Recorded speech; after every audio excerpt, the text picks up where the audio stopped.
back. This is just like a little side deal. Just picked up this motor as a little project. Not that I don't have enough already, but picked up this 350. Just picked her up, 300 bucks. Nothing super special about it. Casting number says it's 350 or possibly an early 327, but from what I know anyway. But I'm pretty sure it's 350. What else we got? Elderbrock. What is it? Elderbrock Performer manifold. Holly. Vac-Sec. I did pop the air cleaner off and she was a 600, but obviously in need of a kit, judging by its condition. Big old school Dizzy. Now what else we got? The starters, factory header, factory manifold, fuel pump, water pump. Obviously it's all going to have to be gone through. I'm not sure what heads these are. I haven't taken the tap covers off, haven't taken the sump off, so I don't know if it's a 4-bolt or a 2-bolt. But either way, it is what it is. I'm not too worried. I don't even know if it's going to be any good or not, because it's locked, or it's got ridiculous compression, but I'm going to say it's locked. I haven't put anything on it to try and turn it over, but while it was in the car, I grabbed it and give it a fair old heave on a couple of different angles, and no luck. It was in a, what was it in? Oh, like a 45 series Land Cruiser, backed by a turbo 350, and it had the adapter plate and everything for the transfer. I might go back and buy that yet, I don't know. Might be something I'll do one day down the track, but for the time being I just wanted the motor. It was cheap. Well, here we have that block again, all stripped down.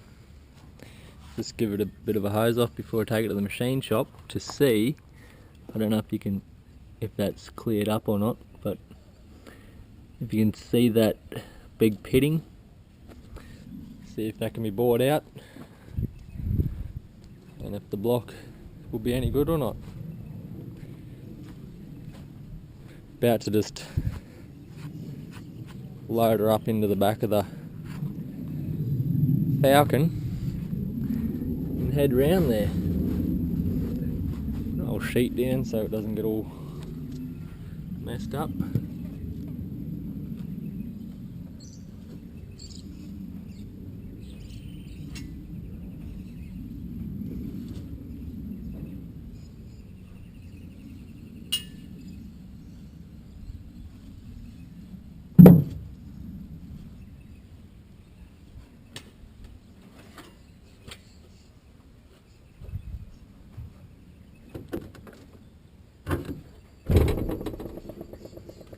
See what, they're not the lightest of things, that's for damn sure.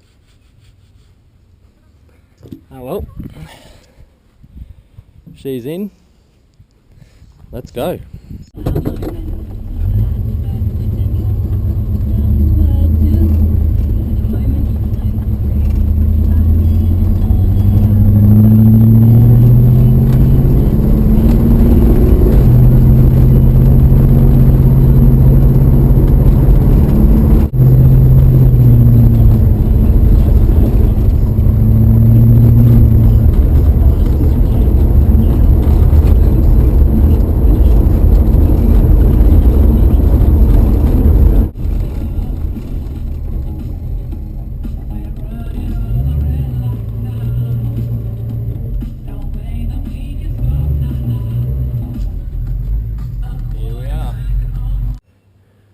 Rightio.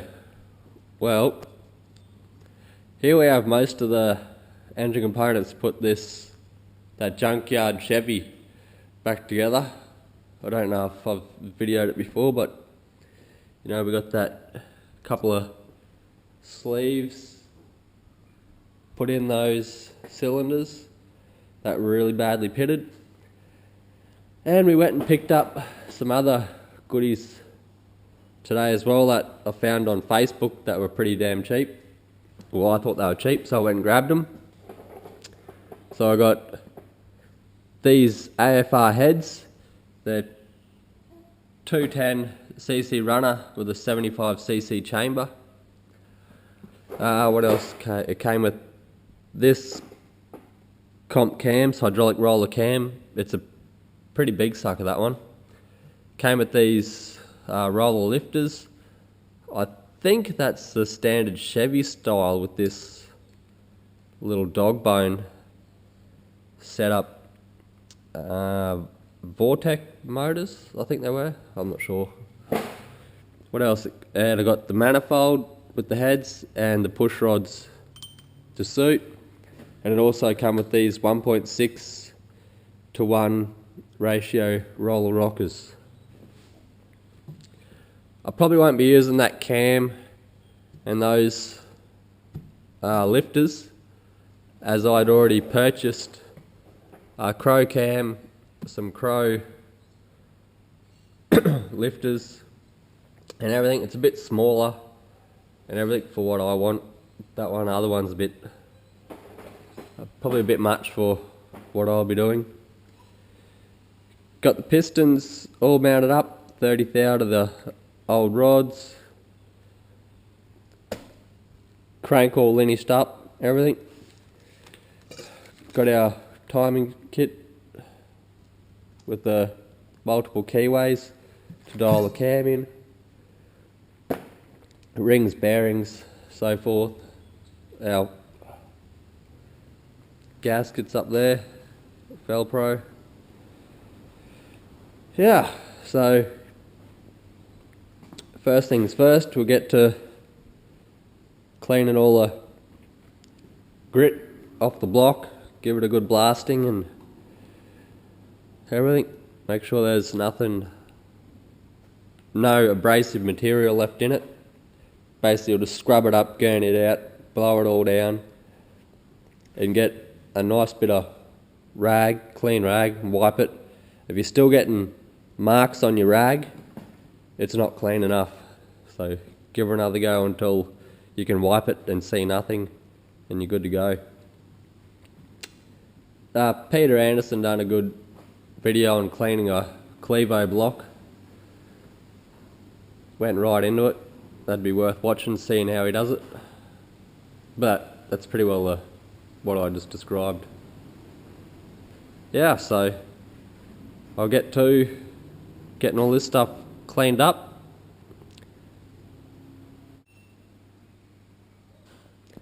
Alright, so I've just dropped the crank in. Everything seemed to come up pretty good. Checked all the clearances and that. They were probably a little bit looser than what I would have liked, but yeah, we never ground the crank at all. We just gave it a linish, so who knows how many Ks it had on it before. Turns over not too bad for having the seal in the back of it. Everything with that out, she just like whoosh, good as gold. Yeah, so we'll flip it over and stuck it into the pistons and that. These rings are the ones I've already checked in the bores. So I've already done 1, 3, 5 and 7. They're all coming in at what was it? Oh, I can't even remember now. 0.018, I think it was. Where's my feeler gauge? Yeah, 0.018 or 0.017, which is, you know, not too bad. Righto, so we just found true top dead centre. We put our straight edge across there and bolted it down, so our piston would come up and hit it, so it's not too bad when you got, I don't know if that's getting it, a raised piston like this. if you got ones that are sunken in, obviously you need something that will bolt down and actually drop down inside the cylinder to stop on. Basically just wound it over till it stopped, got a marking, wound it back the other way till it stopped, and then just even the two spacings up until you got the same degree either side when you wind it each way. And then once you take that stop off, true top dead center, that'll be it. So now we've found that, I'll just hold the crank steady, take the wheel off, put the timing gear on, and then go into the process of degreeing the cam, making it set up to how your cam sheet says it should be done. Righto. Okay, so just degreeing the cam.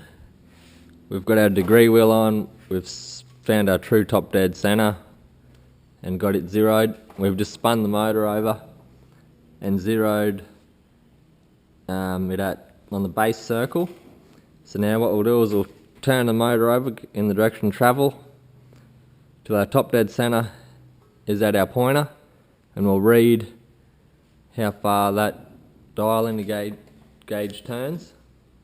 I don't know if you can see that, I'll sit that there, see if it focuses.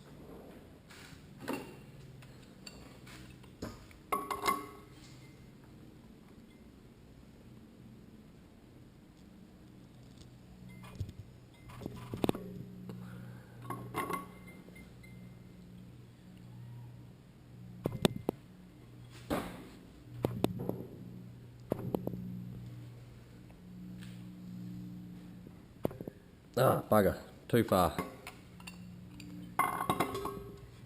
So we'll go back past our mark. So you keep the slack out of the chain.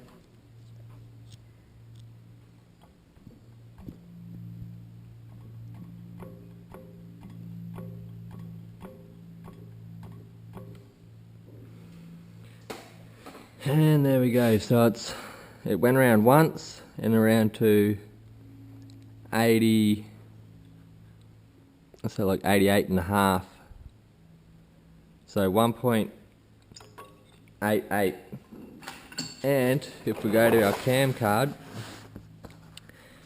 it's 0.071 thou, so, and in metric, that's 1.8. So we're very close, which will be good enough for what I want anyway. So we'll lock it all up there and call that cam good. Alright, I just thought I'd get some more of this on video. So I've been out to work and back, and while I was at work I ordered some testing springs so I can put them in, wind the motor through its motions without, these here shouldn't be enough to collapse the lifter, and be able to check and see how much clearance I got between the tops of the valves and the piston and everything. So I've just taken one valve off, that's still sitting there, nice and sticky. See, now that I've moved that, I should probably put something under there to stop it falling out. Slide that back a bit, just there. So we'll get one of these bad boys.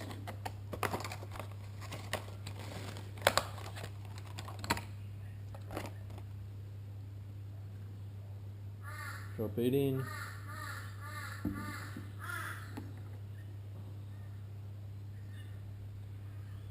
Get that.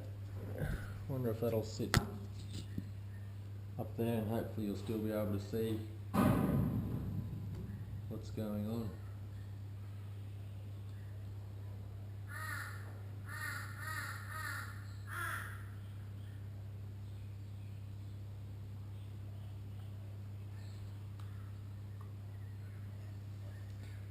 So there we have it. So I'll be able to rig up the rocker.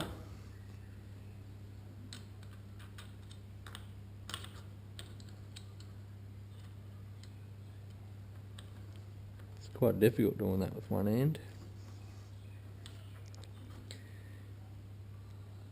Yeah, and when it runs through its motion, I'll be at different stages. I'll be able to just push down on that by hand to see how far off the valve will be clearing the piston. So I'll just go through and do the rest and get back to you. Just another thing, when you get a spring compressor, make sure you get a good one. This one here is rubbish. When you put pressure on it, well, for these valve springs anyway, these arms just bend. So I've had to put a G-clamp on there to help squish it down enough to get the collets out. Another thing, when you do it, wear some sort of eye protection, because if it slips and one of those collets comes flying out, you won't be in good shape if it gets you in the eye.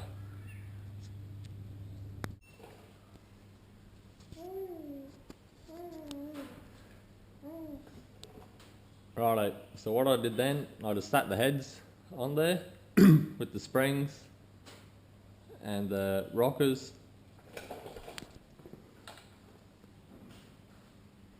and everything in there, lifters. And what I've done is just wound the motor over, and each time I was winding it over, I was just pushing down on it to see how much movement there would be before it hit on the piston. So that there's at top dead center, and you can see there's got a bit, and just wound it over and checked on the compression and exhaust strokes both, just to make sure there was still going to be clearance there. Rightio. So I'll just rip this off, put the other springs back in, and then she should be right to go together. Okay, so we've cleaned our head surface off nice and clean. We've got our gaskets we'll throw down, make sure they're all sitting nice. All the holes are central. We've sat the gasket on there and on the head. Make sure everything will sit sweet. We've cleaned the head surface up as well. All ready to go.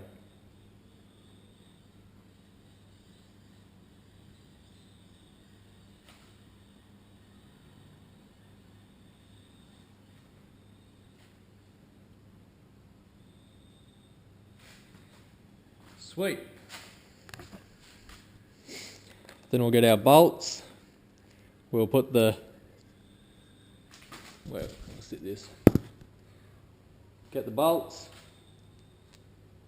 There's a tapered side to the washer. It goes up to the head, like so.